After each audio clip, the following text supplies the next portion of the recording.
isang masarap na araw pa mga kaplato. No? Ngayon, lagyan natin ng ating sibuyas sa ating mapakainit na kawali mga kaplato na ating sumisingasing.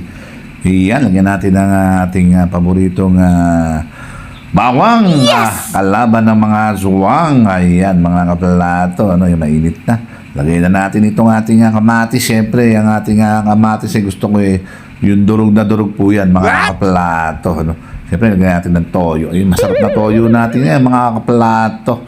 Ayan, siyempre, yan. Yan talagang, ano na yan, gisadong-gisado na po yung ating kamatis yan. Ayan, lagyan na natin yung ating sariwang pusit, mga kaplato. Ayan, siyempre, gigisahin na natin yung ating pusit, mga kaplato. Mabilisan lang po pagluluto sa ating pusit, mga kaplato. Ano?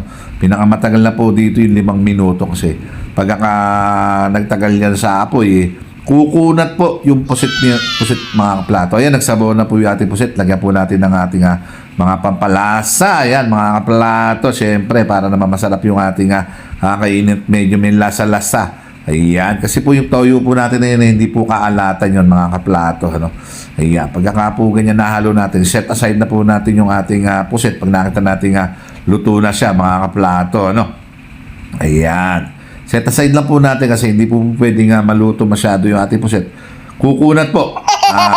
Pag bumukha po tsinelas ang ating puset, mga kaplato. So, pag nga po ganyan, ayan, may set aside lang natin sa isang malinis na mangkok. Siyempre, mga kaplato, ayan, pag nga nasala na natin lahat yung ating karne ng ating puset, mga kaplato, ayan na, siyempre, no? Ano pa? Ang gagawin natin dyan, ilalagay natin yung atat o yung tinta ng sariwang pusit. Kaya kailangan po sariwa para mas madali po siyang matiris. Ayan, nakita nyo naman po yung ating tinta ng pusit. Ayan, no? Itlogan po yung ating pusit. Ang haba po ng itlog ng pusit. Napakasarap po yan, mga plato. Siyempre yan, ilulutuin pa po natin mabuti. Lulutuin po mabuti. Patutuyuan po natin yung ating ayun.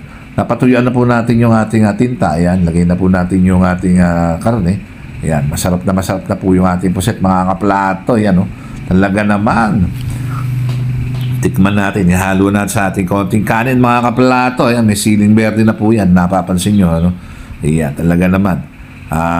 Kalaban ng mga aswang, si Commander Bawang. Ay, hindi, malabo pa pala sa sabaw ng pusit to, mga kaplato. Tikman natin yung ating lutong adobong pusit, mga kaplato. Kung ano datingan, unang kagat. Iyan, talaga naman napakasarap, mga kaplato.